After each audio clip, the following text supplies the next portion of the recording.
वसुदेवसुतं देवं कंसचाणूरमर्दनं देवकी परमानन्दं कृष्णं वन्दे जगद्गुरुं कृष्णं वन्दे जगद्गुरुं। नवम अध्याय।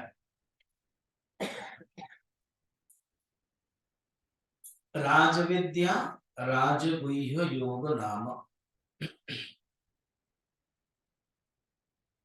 ये जो अध्याय है विनोबा भावे, इस अध्याय को कहते हैं समर्पण योग अध्याय। और इसका जो नाम है राजविद्या, सुप्रीम नॉलेज।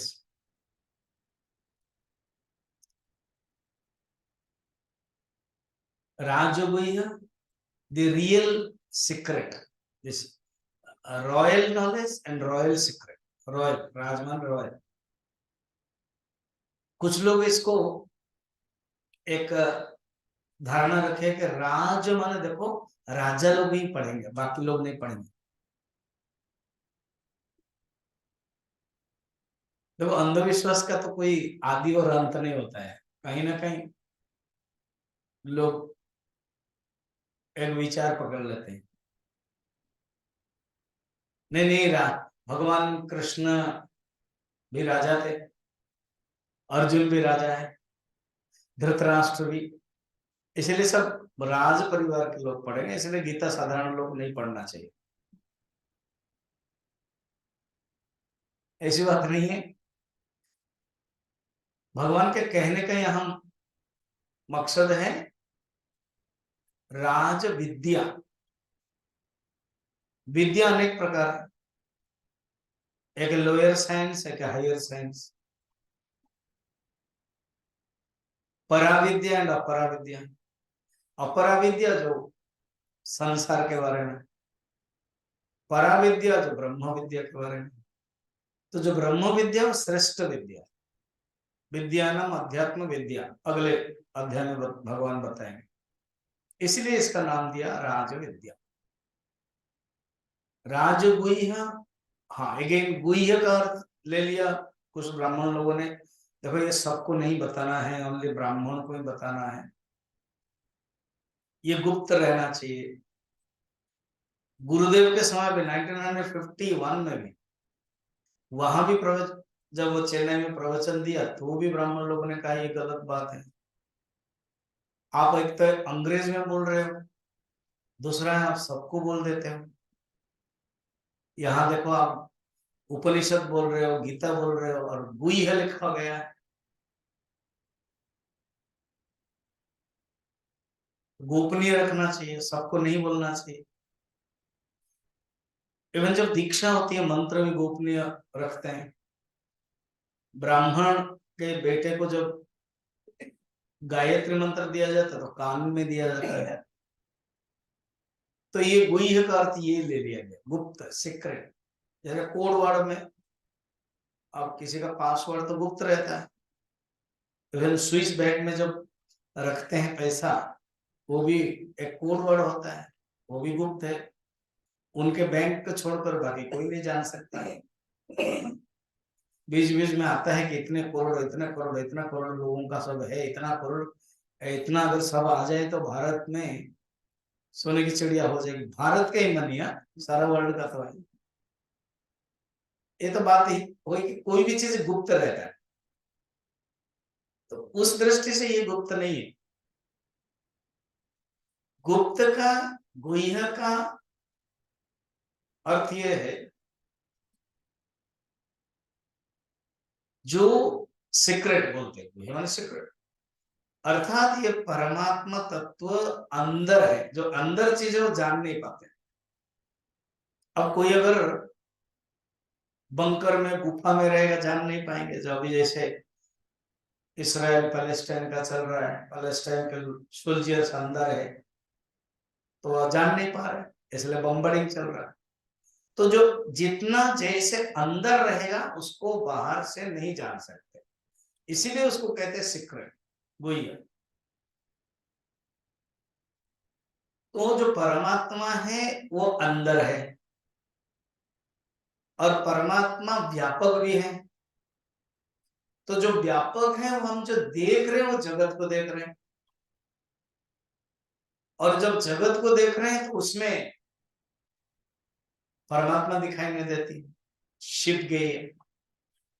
भगवान मगर एक सीक्रेट वर्णन करने वाले थे, देखो मैं तुमको जगत दिखाई देते हुए भी परमात्मा को दिखा दूंगा इस अध्याय। अच्छा, इसलिए परम गुह्य, तुम जगत को देखोगे ना, ना देखते देखते भी मैं तुमको परमात्मा को दिखा दूंगा। अंदर देखोगे और बाहर को देखोगे, अंदर भी है और बाहर है, इसीलिए गुह्य है। ये अर्थ नहीं है कि केवल ब्राह्मण जानेंगे दूसरा नहीं जानेंगे, ऐसे नहीं। सेकंड गुह्य है, ये स्वीकार करता है वेदांत, क्या जो अधिकारी है वही देख सकता है, सबके लिए देखने के सामर्थ्य नहीं होता। और इस अधिकारी जाति के ऊपर, धन के ऊपर, विद्या के ऊपर नहीं है, यह अधिकारी मन के ऊपर है। मन शुद्ध है तो देख सकते, मन अशुद्ध है तो नहीं देख सकते, कोई भी हो। इसलिए राजविद्या राजगुह्य योग नाम, ये नवम अध्याय बीच वाला है। माला को जब देखते हैं कि बीच में एक मेरू रहते हैं, मेरू है ना, जैसे मेरे माला है तो बीच में एक मेरू मेरू। इसी प्रकार ये जो 18 अध्याय के विशिष्ट नवम अध्याय बीच वाला, और इस नवम अध्याय के एक श्लोक जो है प्रसिद्ध है, वो और प्रसिद्ध है, वो बहुत प्रसिद्ध है, उसको देखेंगे उस समय। इसलिए इस नवम अध्याय का प्रसिद्धता मानी गई है। अच्छा, जो 9 अंक भी है, 9 बहुत प्रसिद्ध, भगवान श्री राम राम नवमी, तो 9 तो क्या क्या बताए, नवद्वीप है, फिर नवनिधि है, नवसिद्धि है, नवरत्न है, नवदेवी है, अभी अभी नवदुर्गा गई, नवदुर्गा, नवहव्य है हवन का, नवद्वार है गीता में, नवद्वार पूरे देही, फिर सब कुछ 9 माना जाता है, 9 पवित्र है। और ये 9 पूर्ण अंक है, 9 1 से 9 पूर्ण है, फिर तो 0 है, शून्य है। ये नवम अध्याय, तुलसीदास जी ने भी नवम के लिए बड़ा सुंदर कहा है, तुलसी अपने राम को भजन करो निशंक, आदि अंत निर्वाह्य, जैसे नवम का अंक, जैसे 9 का अंक है उस प्रकार की तुलसी तुम भगवान का ध्यान करो। अच्छा, भगवान जब कहते हैं एक एक अध्याय, उस सब्जेक्ट को बड़ा ध्यान रखते हैं। सप्तम अध्याय में भगवान ने ज्ञान विज्ञान योग कहा, जो सप्तम अध्याय में कुछ पॉइंट्स छोड़ा था, उसमें ज्ञान क्या है विज्ञान क्या है वो कहा गया था, उसी को ही थोड़ा सा बताने वाले हैं, मगर सब्जेक्ट सब नाम चेंज कर दिया। ज्ञान विज्ञान योग फिर नहीं कह सकते हैं, रिपीटेशन हो जाएगा, मगर खुद कहेंगे मैं अभी ज्ञान विज्ञान तुझे बताने वाला, तो तुरंत प्रश्न भी आएगा, आपने तो सप्तम अध्याय में ज्ञान विज्ञान बताया था, अभी फिर नहीं, वो जो ज्ञान विज्ञान बताया था उसी को मैं बोल रहा हूं, मगर ये राज विद्या और राजयोग गुह्य योग नाम, जो सब्जेक्ट शेष बाकी था उसको बता रहे। 8 चैप्टर में भगवान ने निर्गुण निराकार के बारे में बताया। उस निर्गुण निराकार को सब लोग ध्यान नहीं कर सकते हैं, तो 9 चैप्टर में भगवान ने ज्ञान के साथ ज्ञान भक्ति समन्वय योग बताया, अर्थात ज्ञान भी रहे है, फिर उसको भक्ति के साथ डूबा हुआ दिखा दिया, ये विशेषता है। 8th में शुष्क है, निर्गुण निराकार, और 9th में थोड़ा सा रस में डुबा दिया भगवान ने।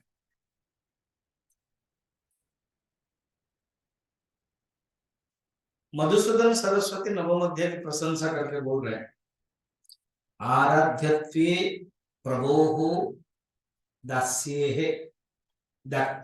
ऐश्वर्यं यत् उपेक्षितं तत् शुद्ध भक्तेः उत्कर्षश्च उच्यते नवमे स्फुटम्। अच्छी तरह से नवम अध्याय में भगवान के ऐश्वर्य भी बता रहे हैं, क्योंकि ऐश्वर्य रियली 10 चैप्टर में बताने वाले हैं, इसलिए इंगित भी कर रहे हैं, और भक्ति की उत्कर्षता इस नवम अध्याय में दिखा रहे हैं।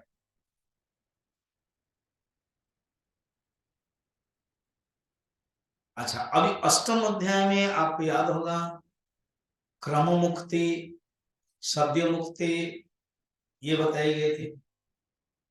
ब्रह्मलोक के गमन का वो क्रम मुक्ति है, और सद्य मुक्ति ज्ञान है। तो प्रश्न होगा कि इसके उपाय उसके छोड़कर और कोई है क्या? क्रम मुक्ति नहीं कर रहा, वो ज्ञान के अधिकारी नहीं है, तो भगवान अष्टम अध्याय के 14 नंबर श्लोक में ही भगवान ने बता दिया। अष्टम के यस एक तृतीय मार्ग है, क्या है? अनन्य चेता सततम यो मां स्मरति नित्यसः तस्याहं सुलभ पार्थ। ठीक, तो भगवान ने ये भक्ति का मार्ग भगवान बताया, इसी को ही अनन्य चिंतक अनन्य चित्त के जो है उसको यहाँ पर एक्सप्लेनेशन और ज्यादा कर रहे हैं। ठीक, अब इसके साथ हम प्रवेश करेंगे। यहाँ के जो श्लोक है नवम अध्याय में, टोटल श्लोक है 34। हमारे पास 5 दिन है, मिनिमम 6 श्लोक जाएंगे तब एक हो सकता है। शुरू करते हैं। क्लियर हो गया? भगवान अष्टम अध्याय में जो निर्गुण निराकार है बताया था, उसको नवम अध्याय में भक्ति के साथ भी बताना चाहते हैं।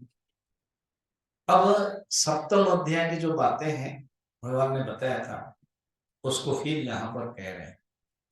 श्री भगवान वाच इदं तु ते गुह्यतमम्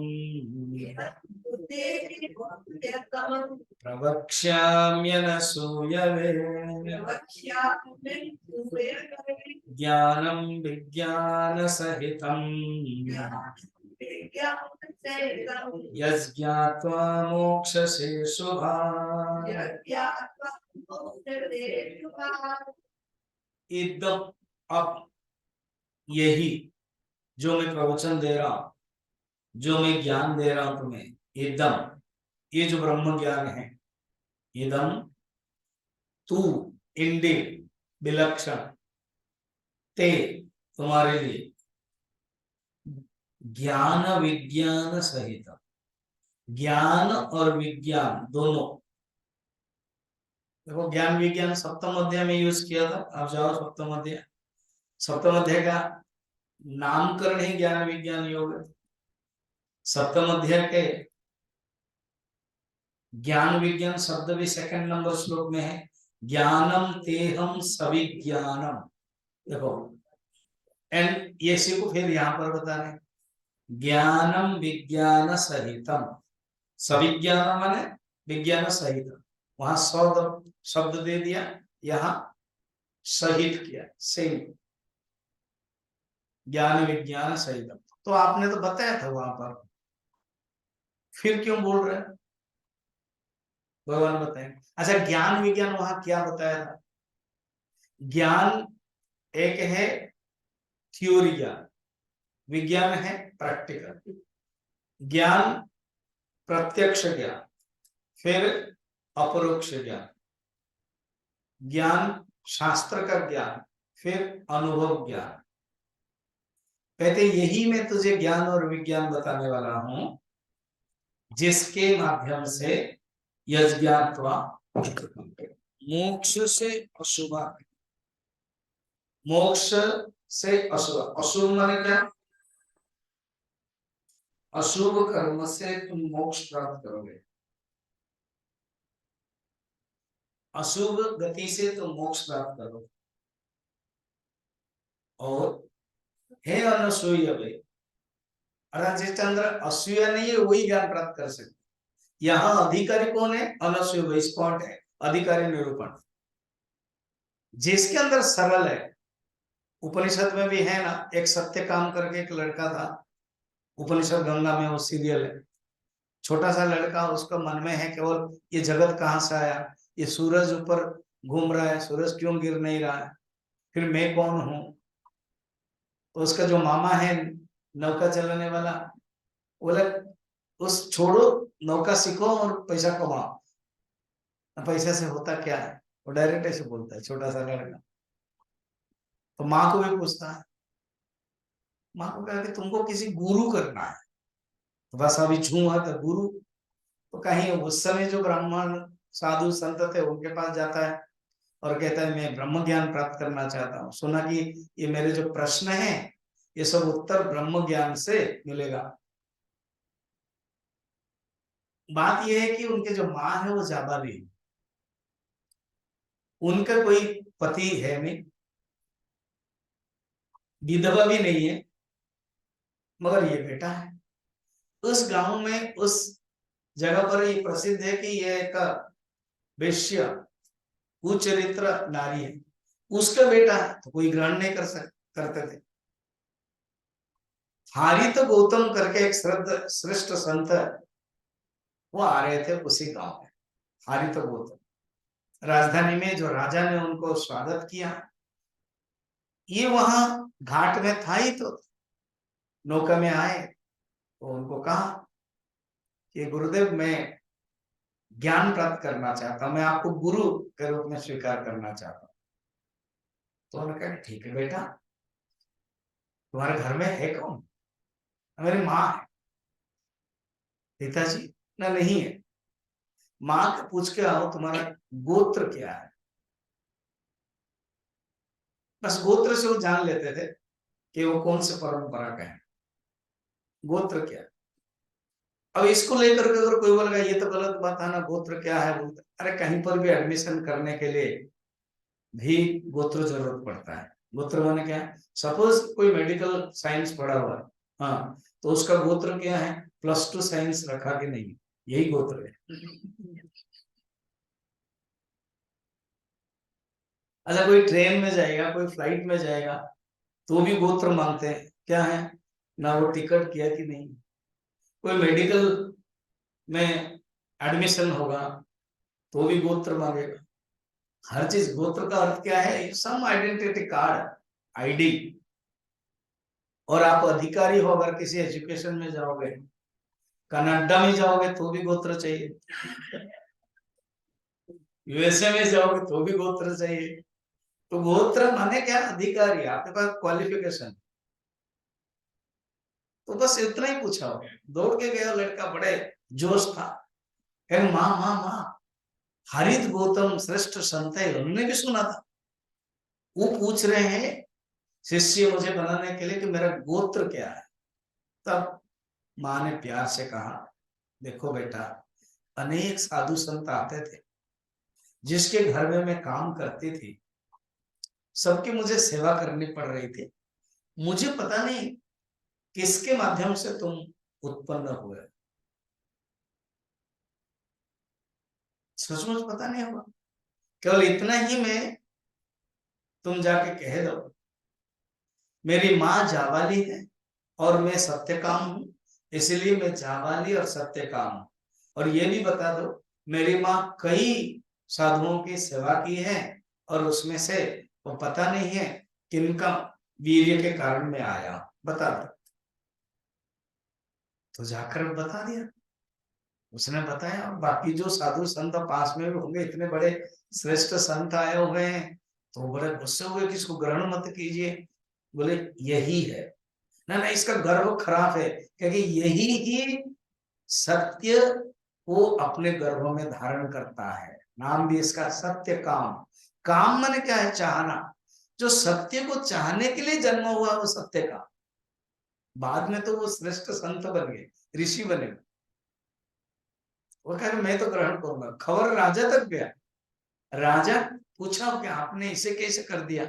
तो कहा कि यही असली अधिकारित्व है ब्रह्म ज्ञान का, जो सत्य बोल सकता है। वही ब्राह्मण, वही सरल है। ठीक है, इसको कहते हैं अनसूय। असूय मैंने ईर्षा। असूय मैंने जो जिसके अंदर खराब गुण है, अवगुण है। जिसके अंदर कुछ अवगुण नहीं हो वो अधिकारी है। अर्जुन तुम अधिकारी है, ये मैं तुझे बता रहा हूं। अब तुम सुनो। ज्ञानम विज्ञानम, भागवत में भी शब्द अगर देखा जाए ज्ञान विज्ञानम अनेक ग्रंथों में है। ज्ञानम परम गुह्यम में यद विज्ञानम समन्वितम सह रहस्य यदग्गम च ग्रहण गदितम मया। खुद भगवान विष्णु ब्रह्मा को बता रहे हैं भागवत में ज्ञानम विज्ञान। अब है गुह्यतम शब्द। गुह्य जैसे मैंने बताया था, सीक्रेट। गुह्य सीक्रेट। गुह्य, गुह्यतर एंड गुह्यतम, इन तीन शब्दों को देखें। गुह्य मैंने जैसे मैंने एग्जांपल दिया, कोई बाहर के जो सामाजिक के समाज में जो हम इकोनॉमिक्स के दृष्टि से या कोई व्यवहार के दृष्टि से जो सीक्रेट रखते हैं ना, उसको गुह्य कहते हैं। मोबाइल का जो है वो कोड है, वो थोड़ी सबको बोलते थे ओपन वाला। कोई मुंह में रखते तो खुल जाता है, कोई टक टक टक टक टक कर देता है, तो कोई तो 1 2 3 4 5 6 7 8 कर देता तो हो जाता है। तो उसको गुह्य इसीलिए रखा गया कि कोई नहीं कोई खोल नहीं सकता है। जैसे अभी एग्जांपल मैंने दिया था पैसा का। व्यवहार के समाज में जितना व्यवहार के सीक्रेट रहता है उसको बस एक ही शब्द में रखेंगे, गुह्य। फिर कुछ चीजें कठोपनिषद चल रही थी, चल रही है। यमराज जो उपासना स्वर्ग के बारे में जो बताया, वो भी गुह्यतर है, ताकि इसे सब लोग नहीं कर पाते हैं। तुमने प्राप्त किया तो उपासना के जो भाग है ना, वो गुह्यतर है, ऐसे समझो। वेद के 3 है ना, कर्म कांड, उपासना कांड, ज्ञान कांड। जो कर्म कांड है वो गुह्य, उपासना कांड है गुह्यतर। बचा क्या? हाँ हाँ, गुह्यतम। वो कौन बनेगा? ज्ञान कांड। ठीक है, तो गुह्य, गुह्यतर, गुह्यतम। तो जो गुह्यतम है वो ज्ञान कांड उपनिषद है, ब्रह्म विद्या है। ये है गुह्यतम, मैं तुझे बताने वाला हूं। परमं गुह्यम।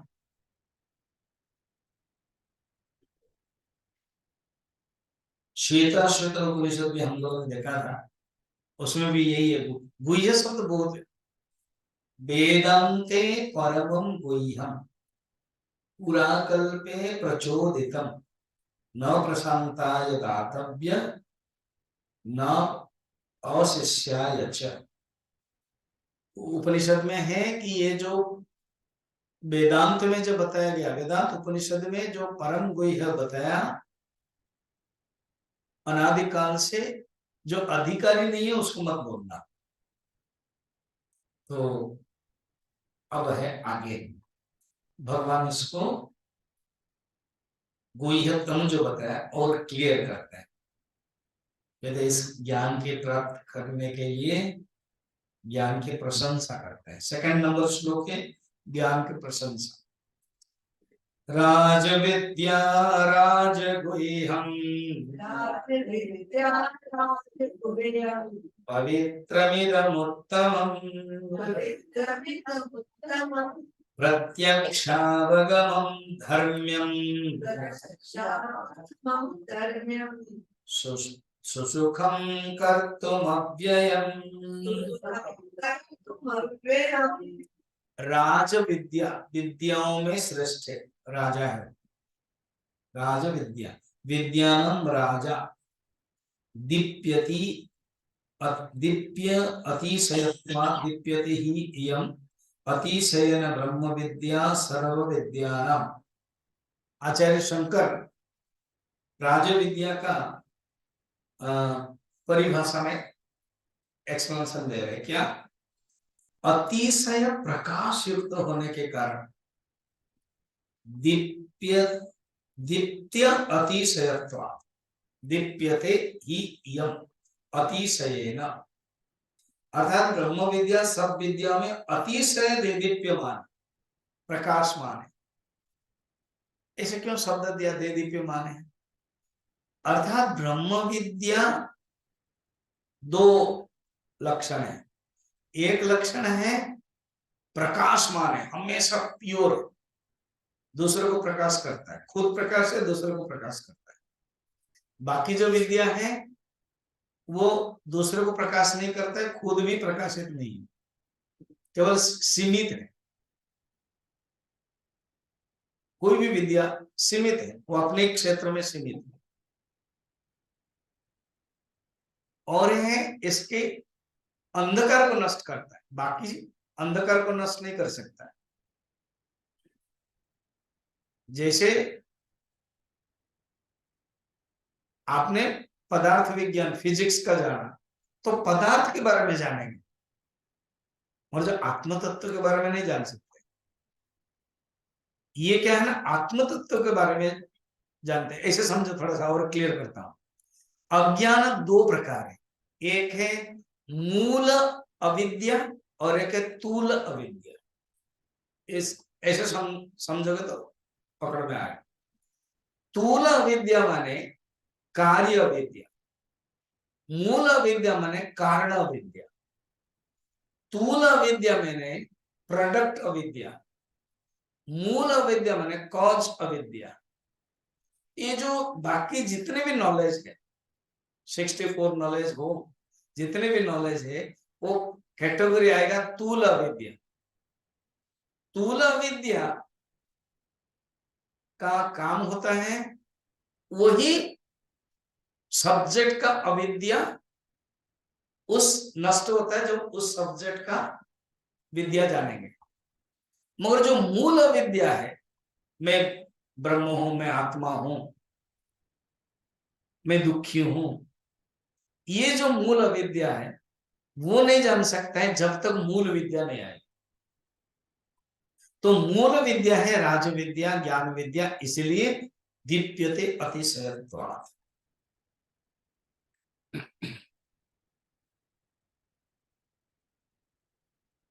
ठीक, कहते ही ये जो विष्णु पुराण में भी है, पद्म पुराण में श्लोक है, अप्रारब्धम फलम पापम कूटम बीजम फलोन्मुखम क्रमेणैव प्रलीयते विष्णु भक्ति रतात्मना। कहते एकमात्र विष्णु भक्ति में ही पावर है समस्त पाप को बीज सहित नष्ट करने, और किसी के पास भी पाप माने ताकत नहीं है। जो बाकी हम फिजिक्स पढ़े या केमिस्ट्री पढ़े, बाकी सब पढ़े, वो उससे अविद्या का नष्ट होगा, वो पाप को नष्ट नहीं करा सकता। इवन उपासना भी पाप को नष्ट थोड़े समय के लिए कर देगा। बीजम सहितम न, बीजम माने समझ रहे हो, कारण सहित, कारण सहित केवल ज्ञान ही करा सकता है। तो राज विद्या राज गुह्यम पवित्रम, ये बहुत पवित्र है। यह राज विद्या परम गुप्त पवित्र उत्तम ज्ञान है, प्रत्यक्ष फलप्रद धर्मयुत सरल सुख खान है। पवित्र, पवित्र है जो पवित्र कर ले, जो धो डाले, साफ। पवित्र माना हिंदी में साफ कर, ठीक। अब पवित्र की वेराइटीज देखना। मिट्टी एक पवित्र चीज है। पुराने जमाने में जब तक मिट्टी और पानी नहीं साफ करते तो शौच से पवित्र नहीं होते थे। मिट्टी, राख, राख से भी साफ होती थी। पवित्र मिट्टी, राख, ये सब पृथ्वी तत्व है। कपड़े पृथ्वी तत्व से ही निका है, उससे भी कोई गंदा है तो साफ करते हैं। मैं साफ करने का जो कारण है ना, वो एग्जांपल दे रहा हूं। फिर हाईएस्ट आएगा इफेक्टिव पानी। पानी से पवित्र होता है। जब तक स्नान नहीं किया, फिर वही गंदा कपड़ा है तो पानी से साफ करते हैं, वो पवित्र, साफ करने का मतलब। और ऊपर जाइए, अग्नि, आग।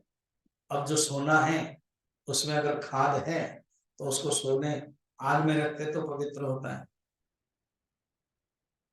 फिर ऊपर जाइए, वायु, हवा। हम कपड़े गीला रखते हैं, पानी तो साफ कर दिया, और जब तक सूखता नहीं है हम उसको व्यवहार भी नहीं कर पाते कपड़े को। अर्थात कपड़े को पानी भी साफ कराता है, फिर उसके बाद हवा की भी आवश्यक, तो हवा भी पवित्र करा देती है। अब बद्रीनाथ है, कैलाश मानसरोवर है, वहां 5-6 दिन स्नान नहीं करते, तो फिर पवित्र कौन कराते? उसकी जो हवा है, ठीक। तो ये 4 चीजें, जो पृथ्वी तत्व, जल तत्व, अग्नि तत्व और वायु तत्व, ये पवित्र कराते हैं। फिर उपासना, जब अच्छा कर्म करते हैं, दान दिया तो पवित्र होता है मनुष्य। शुभ कर्म किया, मंदिर गए, पवित्र होता है। यक्ष युधिष्ठिर प्रसंग में भी यही है कि यक्ष पूछ रहे सबसे पवित्रतम कौन है, तो उन्होंने कहा कि आत्मज्ञान। आत्मज्ञान ही आत्मा को पवित्र करता है, इसलिए सर्वश्रेष्ठ है। पवित्रम इदम उत्तमम, उत्तमम पवित्रम। बाकी सब केवल पवित्रम है, और ये कौन है? उत्तम पवित्र है। प्रत्यक्ष अवगमम, प्रत्यक्ष अवगमम माने ये अनुभव, अनुभव करने के विषय है। अवगमम माने फल, प्रत्यक्ष अनुभव करने के ये विषय है। खुद ये अनुभव होता है, जिसके द्वारा अवगत होता है उसको बोलते हैं अवगमम, प्रमाण है। प्रत्यक्ष अनुभव होता है, और उसके बाद सुख साध्यम, अर्थात सुख मिलता है। इसके ये ही परम सुख देता है। प्रत्यक्ष अवगमम धर्म्यम, धर्म्यम माने ये अनेक गुण से युक्त वस्तुओं का भी धर्म से विरोध हुआ देखा जाता है, आचार्य शंकर कहते हैं। परंतु आत्मज्ञान इसी तरह धर्म विरोधी नहीं है, इसलिए धर्ममय, धर्म से युक्त है। धर्म्यम, धर्म माने क्या होता है? जैसे चीनी का धर्म है मिठास, आग का धर्म है ताप। अर्थात जो जिसके बिना नहीं रह सकता उसको बोलते हैं धर्म। अगर जो जिसके बिना रह सकता है और चला जाता है उसको बोलते हैं गुण। गुण में क्या होता है? आता जाता है, मगर धर्म में आता जाता नहीं। तो ये जो प्रत्यक्ष ज्ञान है ये धर्म्यम है, उसके बिना रह नहीं सकता। और ये ज्ञान उद्धार नहीं है, गुण वाला नहीं है, ये धर्म्यम, उसी का ही स्वरूप है, स्वरूप है धर्म्यम। फिर सुसुखम, यही अंतिम में आनंद देने वाला है। सुसुखम कर्तुम अव्ययम, ये अव्यय सुख देता है, ये सर्वश्रेष्ठ सुख यही देता है, ये सुख साध्य है, अनुभव किया जाता है, और इसी को ही, ये कभी नष्ट नहीं होता है, धर्म मन नष्ट नहीं होता है, इसलिए इसके इतना लक्षण बताया। एक एक शब्द देखना, राज विद्या, राज विद्या 2, पवित्र उत्तमम पवित्र 3, प्रत्यक्ष अवगमन 4, धर्म्यम 5, सुसुखम 6, अव्ययम 7। सुसुखम कर्तुम, कर्तुम माने जो देने वाला, करने वाला, ये नहीं कि कुछ ज्ञान प्राप्त कर लिया और दुख देता है, वो नहीं है। तो जैसे यूनान के जो सब पाश्चात्य दार्शनिक हुए ना, पहले सुकरात, मैं आज बच्चे को बता रहा था, सुकरात ज्ञान के लिए मर मिटते हैं मगर ज्ञान छोड़ नहीं देते। उनका एक महावाक्य, ज्ञान ही महापाप, अज्ञान में रह रहे उन्हें पाप है, अज्ञान ही दुख का कारण है। भगवान भी अपने ढंग से बता रहे हैं यहाँ पर, ज्ञान प्राप्त कर दिया सुख का कारण है, सुसुखम करतुम, और अज्ञान में रह रहे तो दु दुखम करतुम। तो अलग अलग सवाए, उनके बाद प्लाटो उनके शिष्य, उसके बाद अरिस्टोटल, प्लाटो को अफलातून कहते हैं हिंदी में, अरिस्टोटल को अरस्तु कहते हैं। तो उन्होंने अलग अलग सब बताया वैल्यूज मोरल्स के बारे में। तो जो हाईएस्ट मोरल है, जोर दिया सुकरात ने, ज्ञान, ज्ञान ही एकमात्र मोरल है, ज्ञान प्राप्त करोगे तो सब कुछ अपने आप आ जाएगा। तो बाद में क्या हुआ, उस ज्ञान के जो अर्थ को, जैसे हेगले, नीत्शे, इमानुएल कैंट, ये सब पाश्चात्य विचारक को बोल रहा हूं मैं, उन लोगों ने वो शब्दों को नहीं नहीं, बहुत लोगों के पास ज्ञान है मगर अहंकार है, ज्ञान है मगर वैल्यू नहीं है, चोर के पास ज्ञान है मगर चोरी करता है। तो जो ज्ञान को उन्होंने लाइट के अर्थ में ले लिया, बाह्य ज्ञान का, और सुकरात ने ज्ञान का अर्थ ही आत्मज्ञान, क्योंकि उन्होंने कहा कि अज्ञानी महापाप माने ये नहीं कि कोई पदार्थ विज्ञान का, फिजिक्स का, हिस्ट्री का नहीं जानता तो पाप करता, वो नहीं, आत्मा का नहीं जानता मैं कौन हूं, वो नहीं जानता, यही पाप। और जब तक आत्मा नहीं जानता है, दुख का कारण है। इन लोगों ने ज्ञान का अर्थ क्या किया, बाद में डाइल्यूटेड करके लिया, फिर उसीलिए कहते नहीं, अगर चोर के पास ज्ञान है और चोरी कर रहा है, इसका अर्थ है ज्ञान मूल्य को दबा दिया है, मोरल को दबा दिया, इसलिए मोरल होना चाहिए ज्ञान होने के बावजूद। तो उन लोगों ने फिर मोरल को बढ़ाया। सुकरात अगर फिर उस समय आते हैं 500-600 का, कि मेरे ट्रेडिशनल शिष्य लोगों ने क्या क्या अर्थ, वो हंसते यार, मैं ज्ञान का 2 अर्थ बताया ही नहीं है, ज्ञान एक ही है मेरे दृष्टि से, ज्ञान माने आत्मज्ञान। तुम लोगों ने ज्ञान को फिर अलग अलग कर दिया, जो भगवान ने अभी ज्ञानम सविज्ञानम, क्योंकि व्यवहार में जैसे आप देखना, ये नियम है, भाषा के शब्द, जैसे नदी है ना, तो जो पत्थर है वो पानी के राउंड होते होते अलग शेप ले लेता है, तभी तो सालग्राम बन जाता है और अलग बनता है, सुंदर सुंदर। इसी प्रकार भाषा बदलते बदलते का अलग रूप ले लेता है। उन्होंने कहा था सुकरात ने, ज्ञान माने एक ही और 2 नहीं है, और भगवान ने यहाँ पर ज्ञान को समझने के लिए कहा, देखो ज्ञानम सविज्ञानम, विज्ञानम अध्यात्म विद्या, वो ज्ञान जो मैं बता रहा हूं, जो ज्ञान तुम्हें कर्तुम सुसुखम कर्तुम, और जो ज्ञान तुम्हारा नष्ट नहीं होगा, अव्यय, और जो ज्ञान तुम्हें प्रत्यक्ष अवगम, और जो ज्ञान पवित्र है, और वही राजगुह्य है, और वही राजविद्या है, और जिसके अंदर अश्रद्धा है वो प्राप्त नहीं कर सकते। इसके जो क्वालिफिकेशन क्या है, कहते हैं श्रद्धा, श्रद्धावान लभते ज्ञानम, ऑलरेडी हम लोगों ने चतुर्थ अध्याय में देखा। अश्रद्धाना पुरुषाः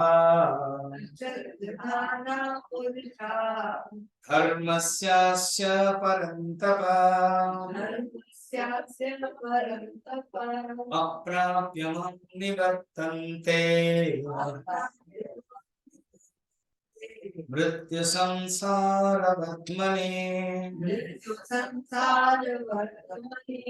परंतप, तुमने शत्रु को तापन किया। परान माने शत्रु, अर्जुन के लिए है। तुमने शत्रु को दहला दिया,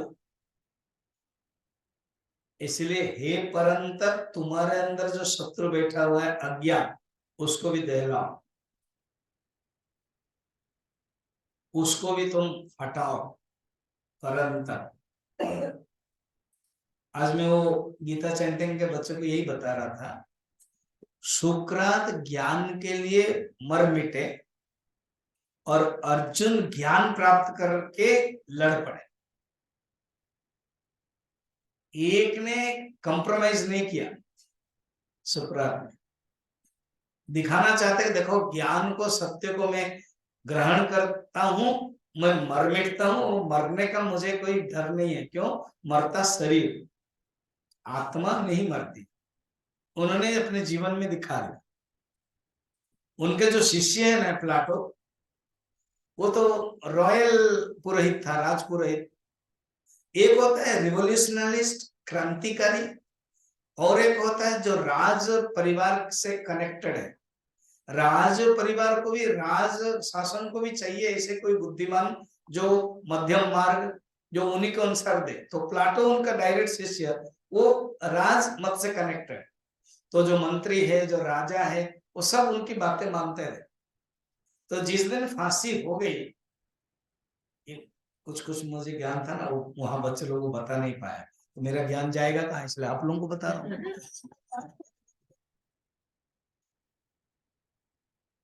अभी अभी मैंने पढ़ा था तो इसे, तो प्लाटो आके कह रहा है कि आपको कल फांसी दे दिया जाएगा, अगर आप हाँ करोगे तो मैं उन लोगों को बोल करके आपको फांसी का मना करता हूं। केवल ये जो वाक्य आपने सब बोला है ना, उसको जस्ट विथड्रॉ करना है कि ज्ञान ही सर्वश्रेष्ठ है। वो जो आपने सत्य को, वो सब जस्ट विथड्रॉ करना है, और कुछ कुछ पॉइंट में आपको चुप रह लेना है। उन्होंने कहा कि, सुकरात ने कहा कि प्लाटो, मैं बहुत दुखी हूं कि तुम मेरे जैसे शिष्य हो, और जो कॉम्प्रोमाइज करके वो राज परिवार के, राज गद्दी के साथ वैल्यू को कॉम्प्रोमाइज करते हो, मैं स्वीकार नहीं करता हूं। और ये वाक्य कभी ना कभी तो किसी को पता चलेगा, क्योंकि आज तो सीक्रेट में दोनों बात हो रही है, और मुझे तो पता नहीं चलेगा, और मेरे बाद तुमको पता चलेगा। पता है सचमुच बाद में एक नास्तिक विचारक आया, बर्ट्रैंड रसेल। जो समझ इतनी बातें हैं। हाँ, तो बर्ट्रैंड रसेल ने कहा, जिस दिन सुकरात को फांसी दे दिया गया, उस दिन सत्य का गला को घोट दिया गया। कौन? जो नास्तिक है, वो भी नास्तिक है, मगर फिर भी ज्ञान का महत्व जो सुकरात के वाक्य को रखा। और बाद में प्लाटो ने आंसू बहाते हुए कहा कि ये डायलॉग मेरे गुरु से हुई थी, मैंने कॉम्प्रोमाइज किया था, और जो सत्य है वो जगत जान ले। तो ये जो डायलॉग है वो कैसे जानेंगे? दो ही तो आदमी है, एक है सुकरात और एक प्लाटो। तो सुकरात तो मर गए, प्लाटो ही बताएंगे। तो उन्होंने, प्लाटो ने बताया। फिर प्लाटो का जो शिष्य अरिस्टोटल, उन्होंने फिर ज्ञान को फिर सोचा कि चार मार्ग दो, अलग अलग दिया। ऐसे हैं देखो ज्ञान के लिए। भगवान ने भी ज्ञान का ही प्रचार किया। भगवान ने कहा यही ज्ञान मैंने ब्रह्मा को दिया था। वो मुझे एक लड़का पूछ रहा था, वो कि मैंने कहानी कहीं सुनी थी, ये जो विष्णु है उसमें ब्रह्मा के पास आने के लिए कोई रक्षक पूछा, कौन से ब्रह्मा हो तुम? बोले आश्चर्य, मुझे पूछा जा रहा है कौन सा ब्रह्मा? मैं यहाँ का ब्रह्मांड को ब्रह्मा ना, कितने ब्रह्मा है, कई ब्रह्मा है। तुमने जो रेजिग्नेशन दिया है, उसने वो रेजिग्नेशन कहानी बताया नहीं, रेजिग्नेशन दिया है, हमने टेबल पर रखा है, उसे रेजिग्नेशन सुन करके देखो तुम खिड़की से कितने ब्रह्मा सब आ रहे हैं। किसका 4 पैर है, चार सिर है, किसका 2 है, किसका 1000 है। हाँ, मेरे रेजिग्नेशन से इतने हाँ। तो बोले can you withdraw my resignation? English में बोला, दिस आवर ब्रह्मांड, हमारा ब्रह्मांड का जो ब्रह्मा है। बोले अंदर ही जाइए। तब अंदर जब गए, भगवान विष्णु ने उनको भागवत के 4 श्लोक प्रवचन दिया, जिसको बोलते हैं चतुश्लोक। फिर कहे कि ठीक है, मैं और गलती नहीं करूँ। तो आज तक फिर गलती कभी नहीं कर रहे हैं। क्यों? ज्ञान प्राप्त कर लिया, परमम ज्ञानम। उसमें भी यही 4 श्लोक में, चतुश्लोक भागवत में बताया गया ज्ञानम। तो ज्ञान वही प्राप्त करता है जिसके पास श्रद्धा है। अश्रद्धान अस्य धर्मस्य अश्रद्धान पुरुषाः, जो उसके पास श्रद्धा नहीं है, अश्रद्धान, वो पुरुष मुझे प्राप्त नहीं कर सकते, परंतु संसार में पड़े रहते, इसलिए जन्म मरण चक्र में पड़े रहते। भगवान हो गया, अभी मुझे पता है, I am interested to know this knowledge. Arjun के भी अंदर एक जोश। 3 नंबर श्लोक आपने बता दिया कि ज्ञान की महत्ता, आत्मज्ञान के विमुख संसार गति का फल बता दिया। और ये भी मुझे बताइए वो ज्ञान के बारे में। सुनो, एक सीक्रेट जो गुह्य है, वो सुनो, सुनते जाओ, एक धागा, एक धागा, क्या? 4 नंबर। मया ततमिदं सर्वं जगदव्यक्तमूर्तिना मत्स्थानि सर्वभूतानि चाहं त्वेष्वस्थितः।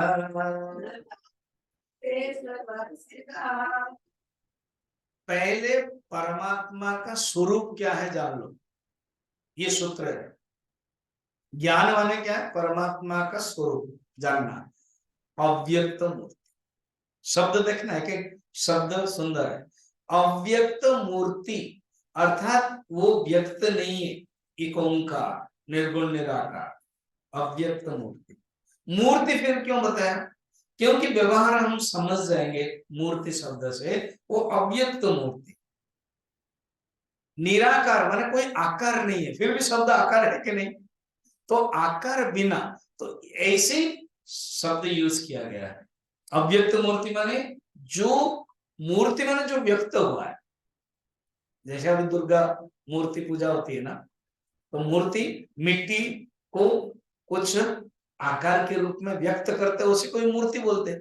मूर्त माने क्या है? रियली मिट्टी, मूर्त का अर्थ है मिट्टी, मिट्टी से जो बनती है उसको मूर्ति बोलते। इज इक्वल टू मूर्ति माने आकार। मेरे जो है ना अव्यक्त आकार माने कोई आकार नहीं हो, बताने की शैली है। देखो, अव्यक्त, अव्यक्त का कोई आकार नहीं होता है, असीम का कोई आकार नहीं होता है, सचमुच आकाश का कोई आकार नहीं है, इसलिए आकाश निराकार। तो ये जो अव्यक्त मूर्ति, हाँ, निर्गुण निराकार, सब में व्याप्त है। मया, मैं कौन हूं? अव्यक्त मूर्ति ना मया। शब्द देखना है एक श्लोक का। सर्वम इदम जगतम ततम, ततम माने व्याप्तम, सारे जगत में यही व्याप्त है परमात्मा। इसको समझो कैसे? अच्छा, मेरे जो टेबल पर बहुत चीजें आप देख रहे हो, क्या? माइक है, मोबाइल है, घड़ी है, लैपटॉप है, पानी ग्लास है, किताब है। है ना। तो सब अलग अलग है। मोबाइल माइक नहीं है, माइक घड़ी नहीं है, घड़ी लैपटॉप नहीं है, लैपटॉप पानी ग्लास नहीं है, पानी ग्लास किताब नहीं है। हाँ, मगर इन जितना मैंने बताया सब में एक चीज व्याप्त है। क्या? मैं अभी प्रश्न पूछा, क्या? ब्रह्म। आप ब्रह्म ज्ञानी, थोड़ा सा व्यवहार में बताओ क्या व्याप्त है। बाद में आप ब्रह्म बोलो, अभी नहीं। अनीता, पंचमहाभूत। हाँ, रूप नहीं, रूप अलग अलग हो गया। टेबल, टेबल व्याप्त है। क्या है ना?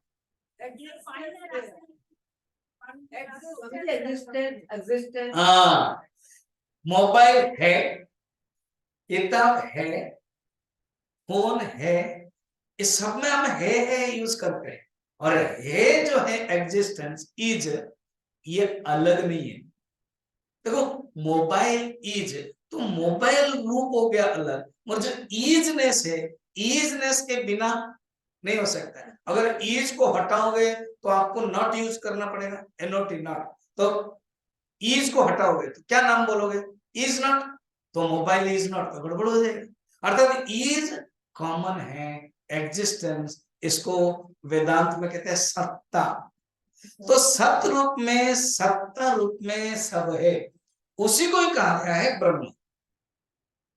ठीक है, अर्थात सब में तो क्या कहेंगे, अगर मोबाइल में, किताब में, सब में कौन व्याप्त है? सत्ता व्याप्त है, एग्जिस्टेंस व्याप्त है। और एग्जिस्टेंस का क्या रूप है? क्या एग्जिस्टेंस का क्या आकार है? देखो, मोबाइल का आकार है और एग्जिस्टेंस का आकार नहीं। चलो अभी फिजिक्स के दृष्टि से देखो, व्हाट इज ऑब्जेक्ट? फिजिक्स के दृष्टि से वही हम लोग भी मानते हैं। क्या? The existence conditioned with form, it becomes object. Existence plus form, object. देखो, एग्जिस्टेंस प्लस मोबाइल के आकार, मोबाइल हो गया। एग्जिस्टेंस माइक का आकार, माइक हो गया। तो एग्जिस्टेंस कॉमन है, इसी को ही कहते हैं मया ततविदम सर्वम अव्यक्त मूर्तिना। ये ऊपर वाला समझ में आ गया? अच्छा, और समझो एग्जांपल्स। अभी दिवाली आ रही है, तो जहां दिवाली ये जो बन रही है दीप है, वहां आप गए। बहुत आजकल तो बड़े बड़े फैक्ट्री बनते हैं, सब मिट्टी है और पूरा ट्रक भरा हुआ मिट्टी, और उसके बाद छोटी दीप है, बड़े दीप है, कलश है, क्या क्या सब बना। हम्म। तो मिट्टी क्या है ना, सब में मिट्टी ही, मिट्टी का कोई आकार नहीं है, न छोटी न बड़ी। बोल सकता है मिट्टी छोटी बड़ी नहीं, तो मिट्टी ही जो बिनाकार अव्यक्त मूर्ति है, वो सब दीपों में व्याप्त है। ततम माने व्याप्त। इसी प्रकार लहर ले लो, वेव्स, बबल, रिपल, वो सब में पानी ही व्याप्त है। इसी प्रकार ऑर्नामेंट ले लो, सब ऑर्नामेंट में कौन व्याप्त है? गोल्ड व्याप्त है। ये इस ऊपर वाला शब्द समझ गए। सेकंड देखना, मत्स्थानी सर्वभूतानि, कहते हैं सुनो, मुझ में ही सब स्थित है, एग्जिस्टेंस में ही सब स्थित है। समझ में? एग्जिस्टेंस को हटाओगे वो स्थित नहीं हो सकता है। पानी को हटा करके बबल नहीं बन सकता है, सोना को हटा करके रिंग नहीं बन सकता है, मिट्टी को हटा करके दिया नहीं बन सकता। अर्थात मुझ में ही सब व्याप्त है। हाँ, फिर न च अहम तेषु अवस्थितः, मगर मैं उसमें नहीं हूं। हाँ, मैं अभी तो बताया कि आपने मया ततमिदं सर्वम, अभी बोल रहे मैं उसमें नहीं हूं। मैं उसमें आकार के रूप में नहीं हूं, अभी समझो, निराकार के रूप में हूं, आकार के रूप में नहीं हूं, मैं सीमित नहीं हूं, ये अर्थ है बताने। तेषु न अवस्थित माने आकार के रूप में नहीं। इसीलिए अर्जुन परम गुह्य है, इसीलिए अर्जुन ये विज्ञान है। और एक श्लोक देखना, आज समय हो रहा है, समापन करेंगे। एक श्लोक देखें। न च मत्स्थानि भूतानि पश्य मे योगमैश्वरम् भूतभृन्न च भूतस्थः ममात्मा भूतभावनः।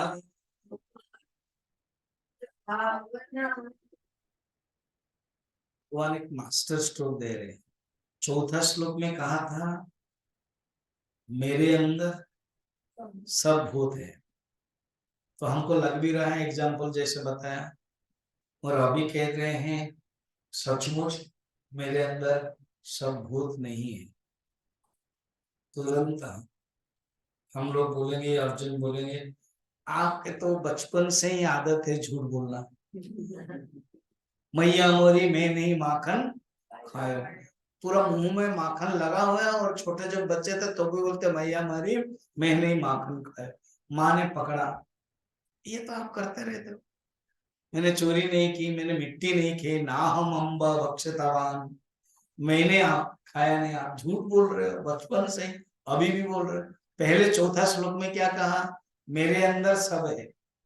और अब क्या कहा? मेरे अंदर नहीं है। तो आप क्या कहना चाहते हो पहले डिसाइड करके तो बोलो, उसके बाद हम गीता पढ़ेंगे। भगवान कहते हैं देखो मेरे अंदर सब है, जब कहते हो इसका अर्थ तुम्हारे माइंड में रहता है दो अलग अलग चीजें, एक एग्जिस्टेंस है और एक मोबाइल है, एक पानी है और एक बबल है। तो तुमको ऐसे लगता है एक है सोना है और एक है अलंकार है, तो इसलिए सोने में अलंकार है। सोचो सचमुच क्या अलंकार अलग अस्तित्व है सोने के बिना? नहीं है। एक जब अलग अस्तित्व नहीं है तो अलंकार मेरे मेरे अंदर नहीं है, ये मैंने बोला है। अर्थात नाम रूप कल्पित है। ये केवल व्यवहार की दृष्टि से कहा गया। ये जगत को हम देखते हैं, देखो मैंने कहा था ना जगत के अंदर भगवान कैसे परम तत्व को दिखाएंगे।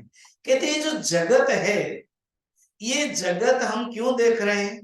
क्योंकि हम ब्रह्म सत्य को नहीं, सत्ता को नहीं देख रहे, हम नाम रूप को देख रहे हैं।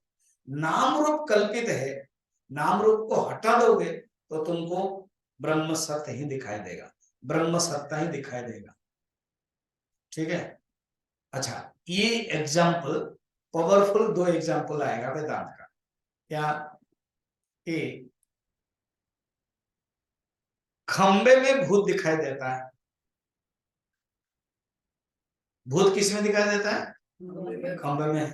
तो खंबे में भूत दिखाई देता है, और जो भूत दिखाई देता है वो बिना खंभ में हो सकता है क्या? नहीं। इसलिए हम कहते हैं जो भूत दिखाई दे रहा है वो खंभ ही व्याप्त है, और खंभ में भूत भी व्याप्त है। ठीक, यहां तक ठीक हो गया। तो आप उसी का चौथा श्लोक को ले लो। क्या? कि मैं मेरे में सब में माने खंबे में भूत व्याप्त है।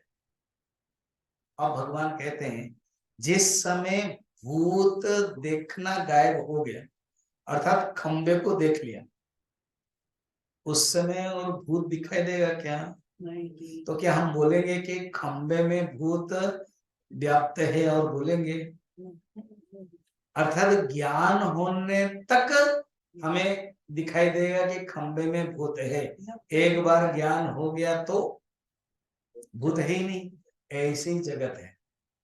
कहते सचमुच जगत मुझ में है नहीं। क्लियर हो गया? जो रस्सी में सांप दिखाई देता है उस समय रस्सी नहीं दिखाई देता, क्या दिखाई देता था? सांप। जब एक बार ज्ञान प्राप्त कर लिया तो फिर क्या हम कहेंगे नहीं नहीं नहीं नहीं रस्सी में सांप व्याप्त है? सांप नहीं है तो फिर व्याप्त की बात क्या है? व्यापक व्यापकता मिथ्या, विवेक चूड़ामणि में अपरोक्षानुभूति में वाक्य वृत्ति में कहते हैं ये जो व्याप्य व्यापक मिथ्या है, ये बात बताने के लिए पावरफुल है, इसीलिए परम गुह्य है, इसीलिए विज्ञान है। फिर जो दिखाई देता है वो क्या है?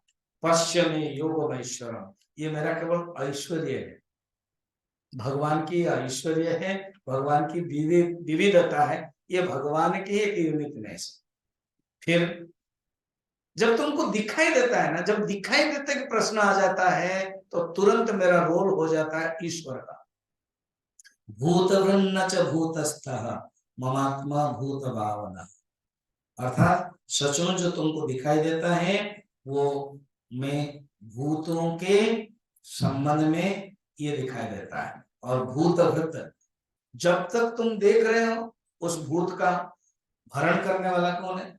वो भूत माने जगत, भूत माने ये वाला खंबे वाला भूत एग्जाम्पल नहीं है यहाँ पर, भूत माने जगत। तो जगत के जो अधिष्ठान कारण है वो मैं ही हूं, ये जानो। इसको और हम थोड़ा सा कल डिटेल बताएंगे। अर्थात भगवान इसमें असंग तत्व बताने का बता रहे हैं। आज हमारे जो कुलदीप जी हैं, उनका बर्थडे का केक कहाँ है? केक लाया? नहीं लाया?